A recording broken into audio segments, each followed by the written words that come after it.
Hi, welcome to our channel of IGNOU Audiobooks. Indira Gandhi National Open University, School of Continuing Education, Certificate Programs, Certificate in Food and Nutrition, CFN, CFN2 Your Food and its Utilization, Block 3 Nutrition of the Mother and Child, Unit-10 Nutrition through the Life Cycle, Preschool Age. Preschoolers are children below 6 years of age, between age of 1 to 6 years. In this unit we will learn about their nutritional needs relating to their developmental pattern and their proneness to infection. 10.0 Objectives. After studying this unit, you will be able to state the nutritional needs of preschool children, suggest solutions to problems you may encounter in feeding the preschool child, help preschool children to develop good food habits, and explain the role of infection in causing malnutrition. 10.1 Introduction. Until a child is 12 months old, you call him an infant. After 12 months, we call him a toddler. Preschoolers are children who are below 6 years of age. Look at children of this age group, i.e., between the ages of 1 and 6. What do you observe? From being totally dependent as an infant, these children can crawl or walk and talk and also run and play.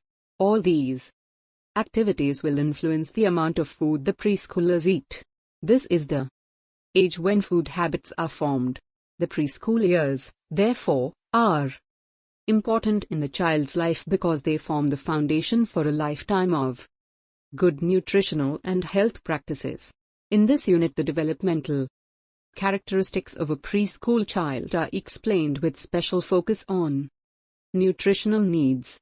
The preschool age is described as a critical stage for formation of food habits and for proneness to infections. You are listening to this audiobook on Audio Learn IGNOU. 10.2 Physiological Development and Food Intake. From your own experience, you may know that preschoolers are very active. The preschooler, like all children, is growing and starts gaining control over his body and movements. These changes ensure 3 characteristic aspects. You can now expect the child can eat by himself, he can eat the same food that the rest of the people in the family do, and his appetite may be small as compared to that in infancy. Children of this age have wrist control, which means that they can hold a cup and drink and also eat by themselves.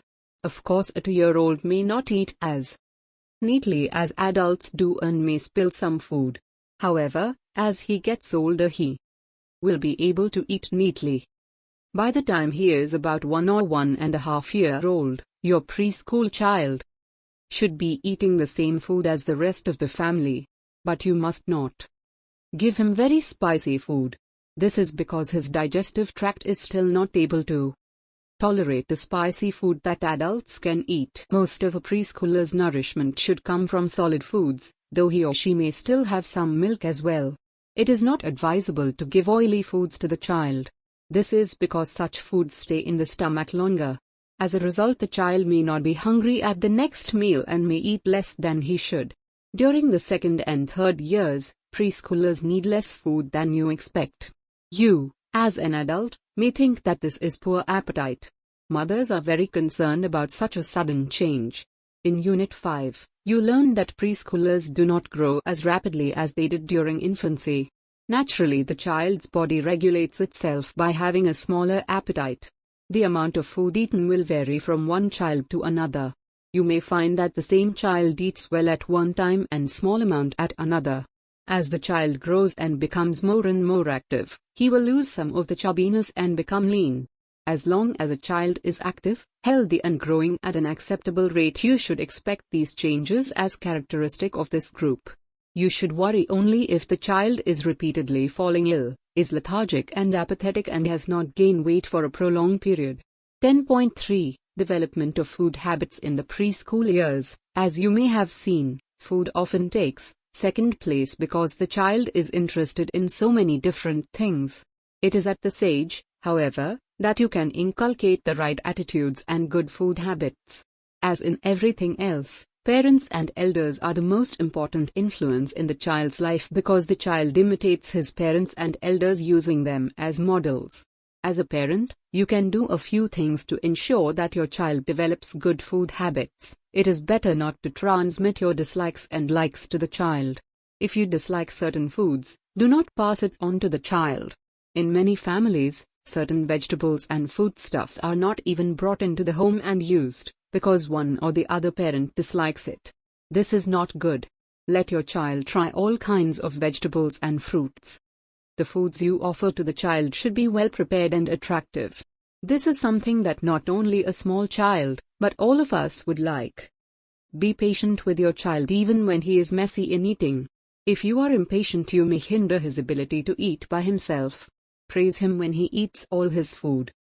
Let him eat with the rest of his family. Discourage him from having snacks instead of regular meals.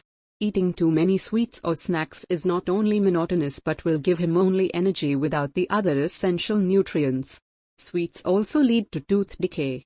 Snacks affect healthy appetite. Never use food as a bribe for good behavior or punish the child by not giving him food, especially the foods he likes. Chocolates, sweets, etc. should not be bussed as bribes. You may unwittingly lead the child to believe that such foods are good. Encourage physical activity and play to prevent obesity. Many children begin mouthing objects in the middle of the first year. Basically, this reflects the normal hand-to-mouth coordination stage of development. This type of activity usually subsides early during the second year. Check your progress. Exercise 1.1. How does the growth of a preschool child differ from that of infants? 2. What points should you keep in mind so that the child will develop good food habits? 10.4. How would you meet the nutritional requirements of a preschooler? You already know that preschoolers are still growing at a slow but steady pace. Therefore, all the nutrients that were important during infancy are still essential for the preschooler. Thus, giving a well-balanced diet is a must. Unit 3 has given you some knowledge about balanced diets. The preschool child, like the infant, needs more protein than adults do. Therefore, his diet should contain enough cereals and pulses, and if you are non-vegetarian, you can give him/her egg, meat and fish. Milk should not be overemphasized because the child should be eating all foods and dishes that are prepared in your home. The preschooler's diet should be varied and have a lot of vegetables and fruits, such as green leafy vegetables, yellow and orange vegetables and fruits like carrot, pumpkin, papayas or mango. Also give fruits like guava, amla, musambi, orange or mango. Remember, seasonal fruits are cheaper in season. Include a leafy vegetable preparation at least 2 or 3 times a week. This is especially important since vitamin A deficiency is a nutritional problem in our country. Here is a sample menu for a toddler, up to 2 years old, and a preschooler, 4 to 5-year-old. Look at the screen for table content. You are listening to this audiobook on Audio Learn IGNOU. 10.5. Role of infection in causing malnutrition. Preschoolers, like children of any other age, will have some health problems. Among all the problems or illnesses you may have seen, diarrhea and dysentery are quite common. Most cases of diarrhea are caused by the child consuming some food or liquid which was contaminated by harmful bacteria. Infections and intercurrent illnesses play an important role in precipitating nutritional deficiencies. In the first year of life, the child is breastfed to protect it against disease by its mother's milk. After 6 months, however, as the child's milk intake may gradually decrease, the protection it receives is also less. It takes some time for the child's body to build up its defense systems. Under these circumstances, the child in the early preschool years is more susceptible to infection than during later years. Take any illness like fever, diarrhea or measles. The illness is a stress on the body and causes loss of weight in the child. If the illness is severe and of long duration, it may slow down the child's growth. You know that when you are ill, you do not feel like eating.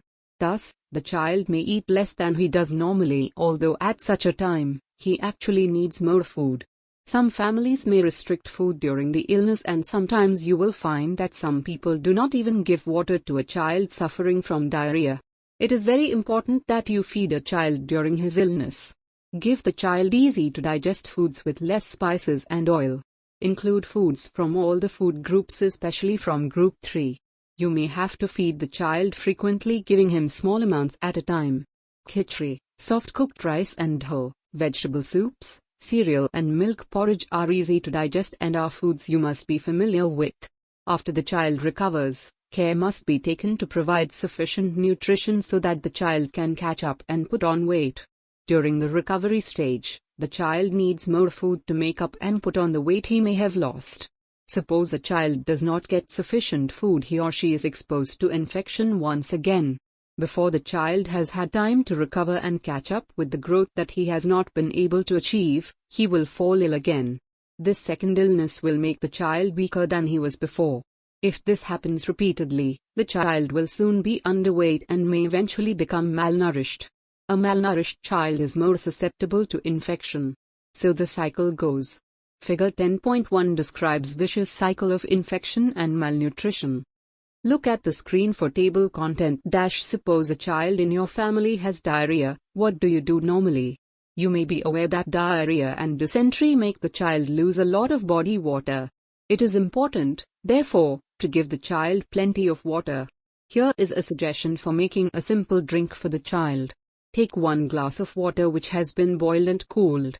Add 1 tablespoon of sugar and a pinch of salt to it. If you wish, you can add some lemon juice to it as well. Give this to the child, 1 glassful for every motion he has, a few teaspoons at a time. However, this is only a temporary measure. You should give the child other foods also. As soon as you can, give the child soft-cooked rice, banana, khichdi, rice, kanji, etc. It is not necessary to restrict food to the child when he is ill. However, spicy food is restricted. Check your progress. Exercise 2.1. What kinds of food and how much food will you give to a 3-year-old child? Give a sample menu. 2. How is infection and malnutrition related? 10.6. Let us sum up. Providing adequate nutrition and health care to preschoolers is as important as it is for infants. From being totally dependent, the child is now able to move, control his movements and communicate. Preschoolers can feed themselves. Often appetite decreases in these years mainly because needs for growth are less and because the child is involved in many other activities. Food habits, which will last a lifetime, are established at this age, with parents being an extremely important influence. Illness depletes nutrient stores of a child and makes him lose appetite and eat less food. After recovery, it is important to give sufficient food so that the child can catch up and put on the weight he may have lost. 10.7. Glossary. Diarrhea, frequent and watery stools. Dysentery, stools with mucus and/or blood. Measles, infectious disease with fever, rash, cold and cough symptoms. Preschool, stage before the child goes to school, extends from 1 to 6 years. 10.8. Answers to check your progress exercises. Check your progress exercise 1. 1. The growth of an infant is much more rapid than that of a preschool child. However, while the infant is totally dependent, the preschool child slowly begins to gain control over his body and movements and learns to do things by himself. As a preschool child grows, he becomes more active and loses some of the chubbiness of infancy. 2. The child should be encouraged to try all kinds of vegetables and fruits. Foods for the child should be attractive and clean. The child should be encouraged to eat by himself even if he is messy.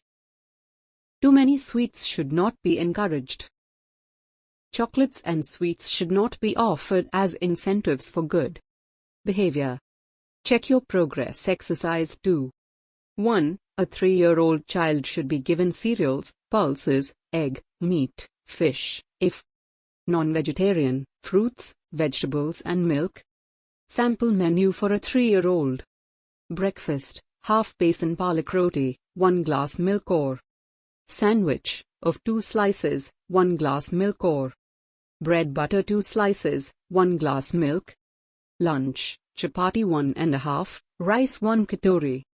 Half katori dal, half katori vegetable, dahi half katori. Tea, 1 cup milk, biscuits 2 to 3 or poha/upma half katori, milk 1 cup. Dinner, khichdi 1 katori, raita/vegetable half katori/fruit. Night, milk -1 cup. 2. A preschool child is more prone to infection than the older child because his defense mechanism is not built up. When a child falls ill, he is not able to eat, so he loses weight. If the illness is long or is recurring, soon the child will be underweight and malnourished. A malnourished child is very weak, so will fall sick very easily. So a cycle is created between illness and malnutrition. Thank you. We will see you in the next video.